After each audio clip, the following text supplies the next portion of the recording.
न था। रामलाल अपने मन में बड़बड़ाता हुआ जा रहा था। धूप इतनी तेज थी कि जमीन भी आग सी तप रही थी।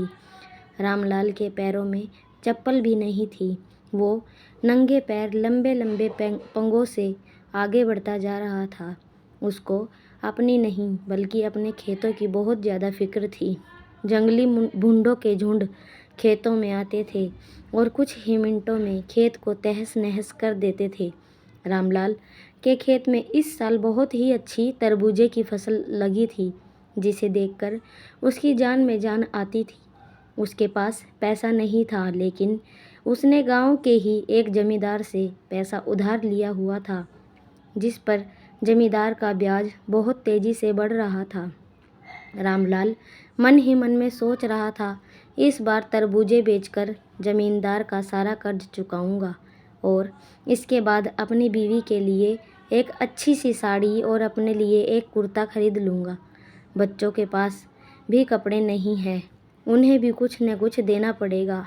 आगे सर्दी भी आने वाली है, जिसके लिए रजाई और कंबल भी लेना पड़ेगा। वह यही सब अपने मन में बड़बड़ाते हुए खेतों की तरफ जा रहा था। उसे अपने पैरों की फिक्र नहीं थी। आम आदमी तो ऐसी गर्मी में नंगे पैर नहीं चल पाता, लेकिन रामलाल अपने मन में अब सपने देखता हुआ अपने खेतों की ओर बढ़ता जा रहा था। खेत के पास पहुंचते ही रामलाल गदगद हो गया। खेत में बहुत अच्छी तरबूजे की फसल थी।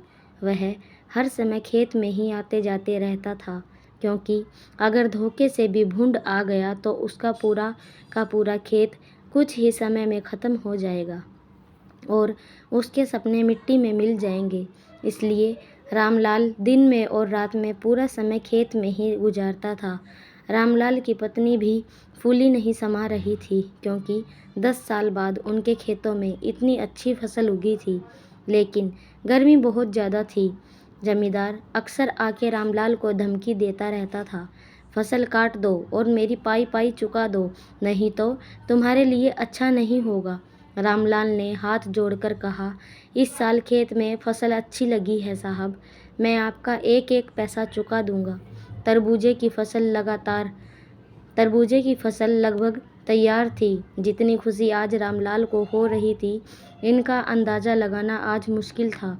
वह मन ही मन में खुशी से झूम रहा था, लेकिन उसको पता था कि अगर ज़रा सी भी हमसे चूक हुई तो मेरा सब कुछ नष्ट हो जाएगा। रात में भी वह जरा सी आहट से ही भी उठ के बैठ जाता, अपने खेत में इधर उधर देखता और आकर फिर से सो जाता। उसकी नींद कभी पूरी नहीं हो पाती थी। उसके सपने में भी खेतों की याद बनी रहती थी। 3 दिन बाद अब तरबूजे की फसल को कटाई करके शहर भेजना था। रामलाल और उसकी पत्नी बहुत खुश थे। उन्हें पता था कि अब हमारा भी अच्छा समय शुरू होने वाला था। अब हम भी अच्छे कपड़े पहनेंगे, हमारे पास भी रजाई और गुदगुदे गद्दे होंगे, ताकि सर्दी में पूरी रात ठिठुर ठिठुर कर ना गुजारनी पड़े। रामलाल और उसकी पत्नी ने हजारों सपने अपने मन में संजोए बैठे थे, क्योंकि फसल इतनी जो अच्छी थी। रामलाल की फसल देखकर पड़ोसियों को भी जलन हो रही थी। रामलाल ने अपने पूरे खून पसीना लगाकर फसल तैयार की थी। 4 बीघे की फसल गांव में किसी ने पहली बार की थी और इतनी अच्छी फसल शायद आसपास के गांव में कई साल बाद रामलाल ने की थी। खेत में तरबूजे चमक रहे थे। इस साल तरबूजे की कीमत भी बहुत अच्छा था, इसलिए रामलाल सोच रहा था कि उसका सारा कर्ज चुकता हो जाएगा और बहुत सारे रुपए भी बच जाएंगे। अगले दिन रामलाल सुबह जगा और हालांकि रात को वह सो गया नहीं पाया। रात भर जानवरों को भगाता रहा। अगले दिन रामलाल सुबह जगा और हालांकि रात वह सो नहीं पाया था। रात भर जानवरों को भगाता रहा, मगर सुबह जब उसने अपनी फसल को देखा तो एकदम से उसकी खुशी से उनका चेहरा एकदम लाल हो गया। उसकी पत्नी खाने का लेके खेत में आई और रामलाल को खाना खिलाया और उसके बाद रामलाल आराम करने लगा। रामलाल की पत्नी खाना देकर चली गई। रामलाल खेत में एक छोटी सी लकड़ी की झोपड़ी बनाकर रहता था। झोपड़ी में आराम करने लगा। दोपहर का 12 बज चुका था। अगले दिन रामलाल सुबह जगा और हालांकि रात वह रहा, मगर सुबह जब उसने अपनी फसल को देखा तो एकदम से उसकी खुशी से उनका चेहरा एकदम लाल हो गया। उसकी पत्नी खाने का लेके खेत में आई और रामलाल को खाना खिलाया और उसके बाद रामलाल आराम करने लगा। रामलाल की पत्नी खाना देकर चली गई। रामलाल खेत में एक छोटी सी लकड़ी की झोपड़ी बनाकर रहता था। उस झोपड़ी में आराम करने लगा। दोपहर का 12 बज चुका था। रामलाल भी उठ कर इधर उधर देख रहा था, क्योंकि दोपहर में जंगली भूंडों का खतरा ज़्यादा बना रहता था। चारों तरफ धूप के कारण सन सन की आवाज़ आ रही थी। चारों ओर सन्नाटा छाया हुआ था। रामलाल के खेत से गांव की दूरी लगभग 1 किलोमीटर थी। रामलाल ने इधर उधर देखा, कोई जानवर दूर दूर तक नहीं था। यह सोचकर वह आराम करने लगा। इतने में ही उसे कब नींद आ गई उसे पता ही नहीं चला। रामलाल को नींद आते ही एक भूंड का बड़ा झुंड आया और उसके खेत में टूट पड़ा। रामलाल इतना थका हुआ था कि वह बहुत ही गहरी नींद में सो गया। उसे कुछ पता ही नहीं चला और भूंड ने उनके खेत को कुछ ही मिनटों में पूरी तरह से तहस नहस कर दिया। सारे तरबूजे और पौधे पूरी तरह नष्ट कर दिए। रामलाल नींद में सपने देख रहा था। भूंडों ने पूरा का पूरा खेत साफ कर दिया।